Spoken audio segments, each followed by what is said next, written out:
AITA, for agreeing to my wife's breakup text and turning it into her worst nightmare.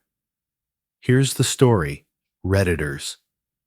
I was poring over a merger contract in my downtown Chicago office when my wife's text illuminated my phone screen. I think maybe we need to break up. 5 years of marriage distilled into a flippant suggestion, as if she were debating takeout options. I stared at those words for precisely 30 seconds, my mind racing through the implications. Then, with deliberate calm, I typed back, "I agree. Your belongings will be on the porch in an hour." The ellipsis danced on my screen, appearing, vanishing, reappearing like a digital heartbeat in panic.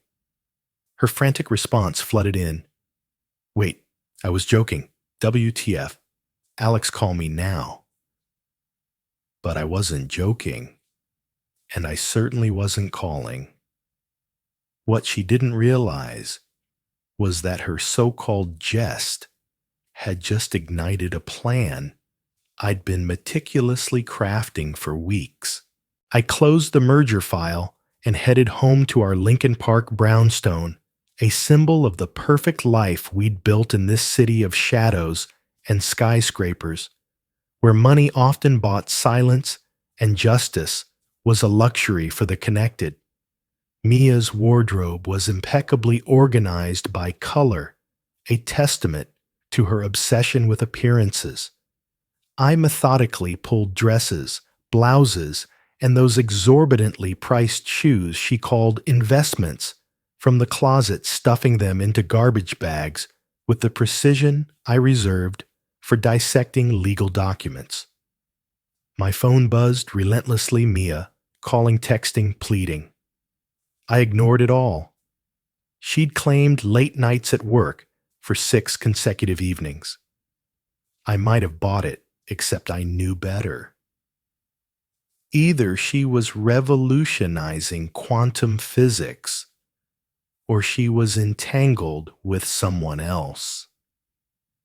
Given her barely passing grade in high school chemistry, my bets were on the latter.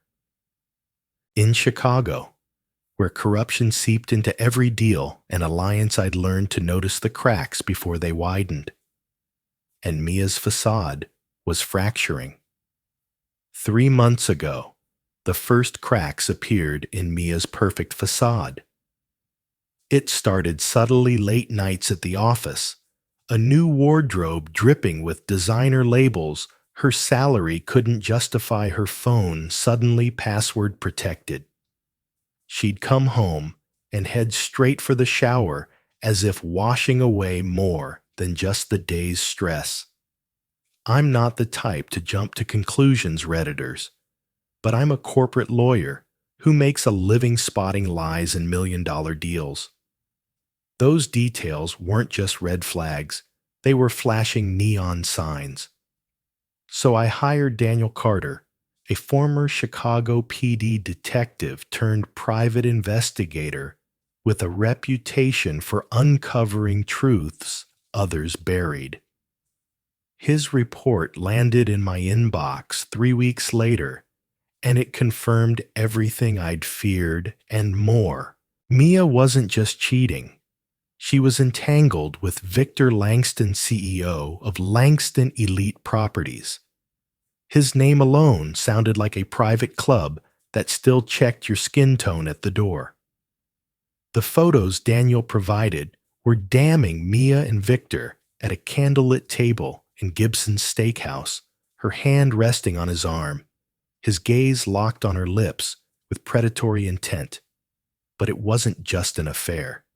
Daniel's notes hinted at something darker.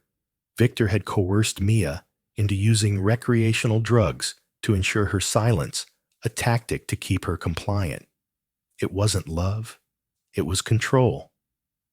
And then there was Jessica Harper, Victor's 23-year-old assistant, barely out of college, who'd been promoted after late-night meetings. The pattern was clear. Victor didn't just cheat, he preyed. I sat in our Lincoln Park brownstone, Daniel's photos spread across the dining table like evidence in a trial. My phone kept buzzing Mia's texts, her calls, her lies. I didn't answer. Hurt makes you stupid Redditors, but cold calculation, that makes you dangerous. And I was ready to be very dangerous.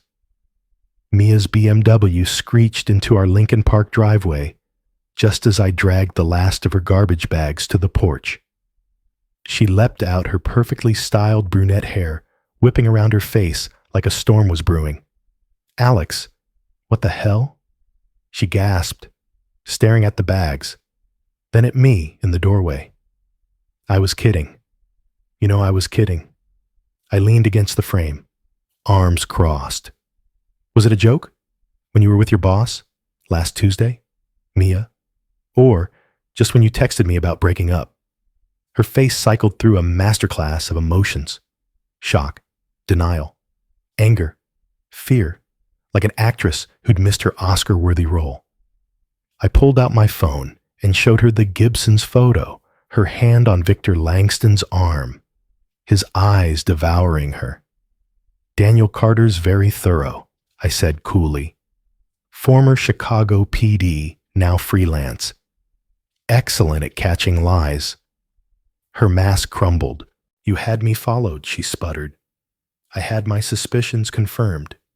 There's a difference." She tried to push past me into the house, our house, but I blocked her. "This is my home too, Alex."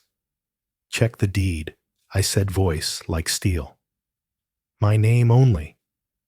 Purchased before we married. Illinois law's clear on premarital assets." Her face paled. She'd never bothered with the boring legal stuff. Another mistake in her growing collection. "You can't just kick me out," she protested. "I can, and I am. You've got 30 days to find somewhere else. Illinois is generous like that." My phone rang an unknown number, but I knew who it was. Victor Langston's voice oozed through the line. "This doesn't have to get ugly, Caldwell." Mia froze, hearing his voice. I stepped back out of her reach. "You're right, Victor," I said. "It doesn't have to get ugly. It's going to be devastating." I hung up, meeting Mia's pleading eyes. She thought her joke was the problem. She had no idea it was just the spark for the fire I'd been planning. Back in my office, I dove into Victor Langston's world like I was dissecting a hostile takeover. Public records, business filings, court documents, my law firm's databases were a gold mine for someone who knew where to look. Langston Elite Properties boasted $600 million in annual revenue with premier listings across Chicagoland and connections to the city's elite. But beneath the glossy surface cracks were everywhere. Employee turnover was astronomical, especially among young, attractive women. In 3 years, 12 women under 25 had been hired. 7 quit within 6 months, often after private meetings with Victor. 2 harassment complaints vanished behind closed doors, buried by expensive NDAs. Then I found the real filth. Daniel Carter's latest report wasn't just about affairs, it exposed a system. Victor's company was a front for laundering money for Chicago's mafia, hidden through inflated property deals and shell companies in Delaware. Worse, some of these luxury properties were used to traffic vulnerable women immigrants from Mexico and Eastern Europe, lured with promises of jobs only to be trapped in a cycle of sexual exploitation. The evidence was sickening: hotel receipts, security footage, and a photo of Victor with a terrified 19-year-old at a North Shore warehouse. She died of an overdose last year, ruled an accident. Victor's money had ensured no one looked deeper. I uncovered another player, Senator Richard Harrow, a Chicago political titan and father-in-law to Victor's wife, Claire. Harrow's campaign funds traced back to Victor's shell company's bribes to keep his crimes buried. This wasn't just infidelity. It was a predator's empire built on blood and betrayal. Daniel called with more got photos of Victor, with Jessica Harper, his assistant, in his Bentley, and financials showing cash transactions that scream money laundering. I stared at the evidence on my desk, labeled like trial exhibits. Victor wasn't just a cheater. He was a monster with a system, and I was going to dismantle it piece by piece. I drove to Claire Langston's Gold Coast mansion, a fortress of limestone and old money that screamed untouchable power. Through the windows, I glimpsed a dinner party, crystal chandeliers, tailored suits, the elite of Chicago, pretending the city wasn't rotting beneath them. I rang the bell, handing my card to the housekeeper. Alex Caldwell. I need to speak with Mrs. Langston about her husband. It's urgent. Claire appeared mid-30s with the sharp eyes of a former federal prosecutor and the poise of someone born into influence. Her black cocktail dress cost more than my car, but her grip on the door frame betrayed her nerves. Mr. Caldwell, what's this about? Your husband's not just cheating with my wife, I said, handing her a manila envelope. He's running a criminal empire. She led me to a study lined with legal texts, closing the door. I showed her Daniel's photos. Victor with Mia at Gibson's, then with Jessica Harper, his assistant in compromising positions. Then the bombshell documents, tying Victor to money laundering and human trafficking, including the death of a 19-year-old Mexican immigrant, Maria, whose overdose was no accident. Claire's face stayed composed, but her knuckles whitened as she gripped the photos. How long? She asked, voice like ice. Mia, 3 months. The others years. And there's more. Your father, Senator Harrow, took bribes to cover it up. Her eyes flickered a crack in her armor. She admitted she'd suspected Victor's aggressive business tactics, but ignored the signs until now. He made me bury a case once, she whispered. A girl barely 20 killed herself after working for him. I thought it was a one-off. Twist 1. The trafficking wasn't just a side hustle. Victor had orchestrated Maria's death to silence her after she threatened to expose his operation. Claire's composure shattered. My father helped him bury it, she said, voice trembling with rage. They're both monsters. Justice, Mrs. Langston, I said, leaning forward. We can deliver it. Together. Her eyes met mine, cold as Lake Michigan in winter. Let's burn his world to the ground. The next morning, Mia showed up at my Lincoln Park brownstone with coffee and croissants from our favorite bakery, a peace offering that had worked for smaller fights.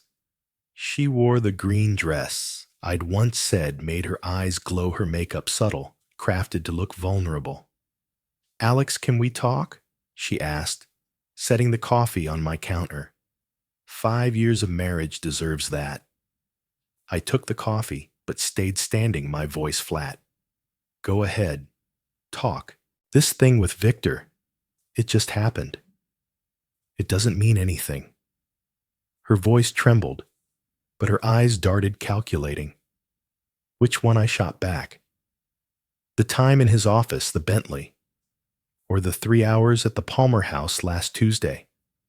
I pulled out my phone, showing her Daniel's photo of her and Victor in the car, her face unmistakable, even through tinted windows. She went pale. You really had me followed. I had facts verified. There's a difference. Her tears came next, rehearsed, but convincing. I love you, Alex. It was a stupid mistake. Then the admission I knew about some of his deals. The girls, the properties. I stayed quiet because I was scared of losing my job. My stomach churned. She wasn't just a cheater. She was complicit in Victor's trafficking ring, knowing he exploited vulnerable women like Maria. Redditors, if that doesn't make your blood boil, what does before I could respond? Daniel called. Got something new. Victor's been meeting Jessica Harper regularly, and I found a paper trail cash payments to Senator Harrow's campaign through shell companies. It's bigger than we thought. I hung up, ignoring Mia's panicked. Who was that you made your choice? Mia, I said, grabbing my keys. Multiple choices over months, knowing he was destroying lives. I walked to the door. Talk to my lawyer next time. She stood frozen, clutching her coffee as I left her behind. Justice burns slow Redditors, and I was just getting started. I met Claire at a dive bar in Uptown, far from the glittering Gold Coast, where Victor's kind held court. She slid into the booth, her running clothes a stark contrast to last night's cocktail dress, her eyes burning with purpose. We end him, she said, no preamble.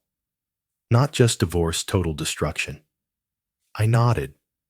Redditors, this was no longer about my broken marriage.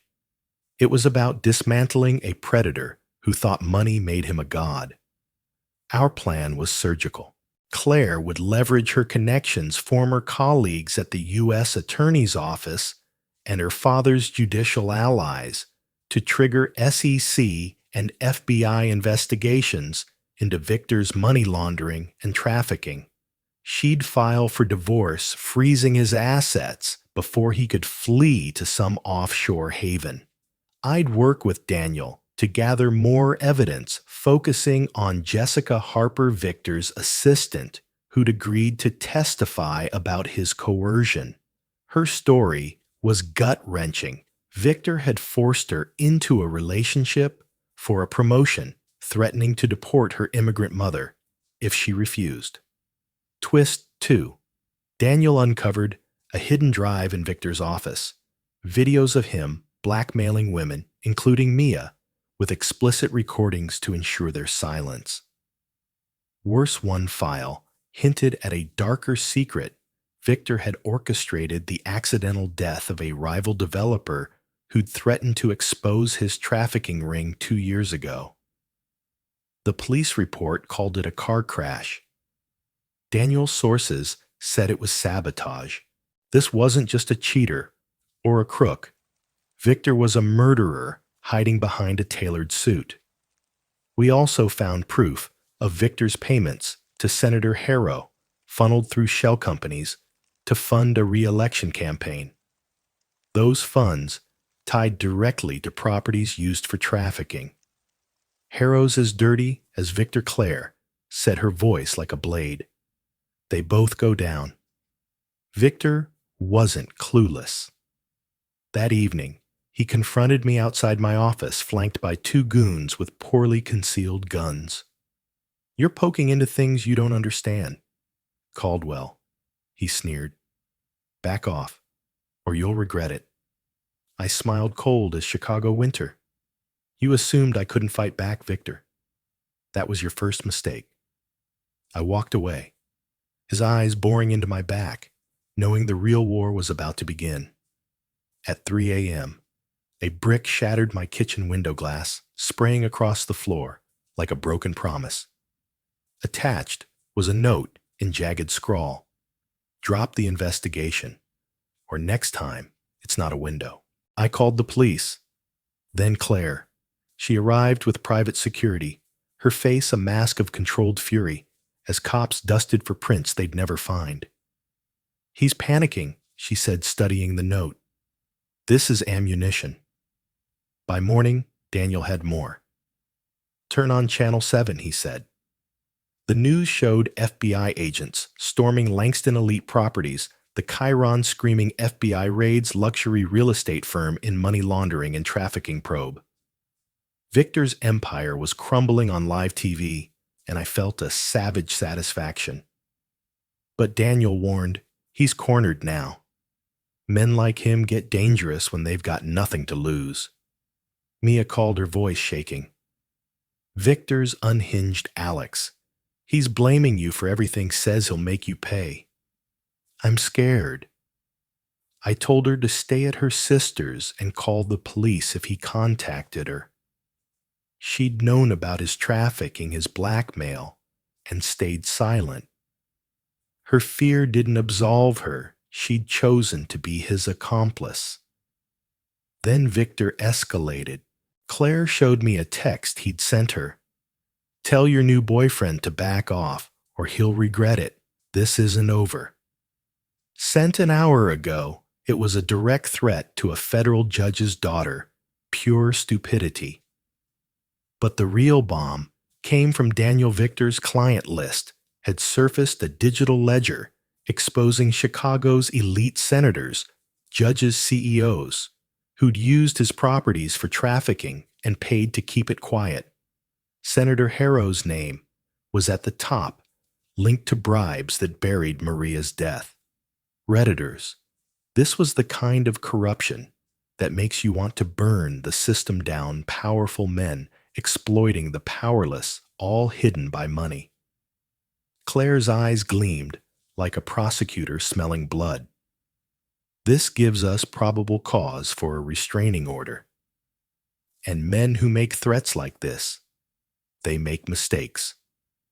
I nodded, knowing we were walking a tightrope. Victor wasn't just fighting for his empire, he was fighting to keep his secrets buried, and he'd drag half the city down with him. Victor's empire unraveled faster than a cheap suit. By noon, Claire's divorce papers were served, and a judge, untainted by Senator Harrow's influence, granted an emergency asset freeze. Victor's accounts properties, even his prized Bentley, were locked down. The FBI raid uncovered more ledgers, matching Daniel's evidence, proving Victor's company laundered millions for Chicago's mafia and trafficked women through luxury rentals. Jessica Harper's testimony was the nail in the coffin. She detailed Victor's coercion, the blackmail videos, and how he'd threatened her mother's deportation. Redditors, hearing her story, how a 23-year-old was trapped by a predator, makes your fists clench. Then came the second blow. Senator Harrow, exposed by Victor's leaked client list, was indicted for taking bribes to bury Maria's murder. That night, news broke Harrow took his own life in his Lakeview penthouse, leaving a note confessing to his role in Victor's schemes. The city reeled. Chicago's corruption laid bare from boardrooms to the Senate floor. Victor made one last play. He released his full ledger online, a digital Molotov cocktail, exposing dozens of Chicago's elite. My name was in it. My firm had unknowingly handled mergers for his shell companies.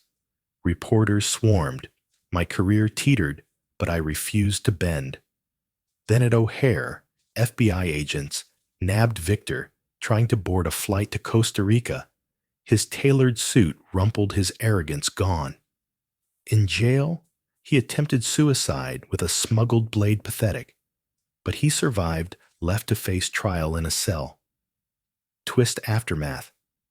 Mia faced charges for aiding Victor's trafficking cover-up.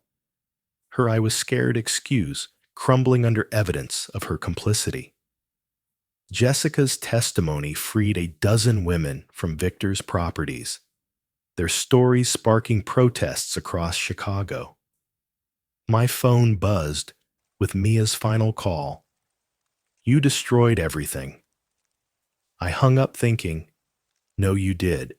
Justice wasn't clean, but seeing Victor's world burn, that was satisfaction. Ida Redditors. I lost everything. My marriage, my career, my name now tied to Chicago's ugliest corruption scandal. But as I sat in my half-empty Lincoln Park brownstone, sipping scotch and watching news vans swarm outside, I felt a strange peace. Victor Langston was in a cell, his empire ash. Mia was facing trial, her perfect facade shattered by her own choices. Claire, relentless as ever, was pushing for new laws to protect immigrants from predators like her husband.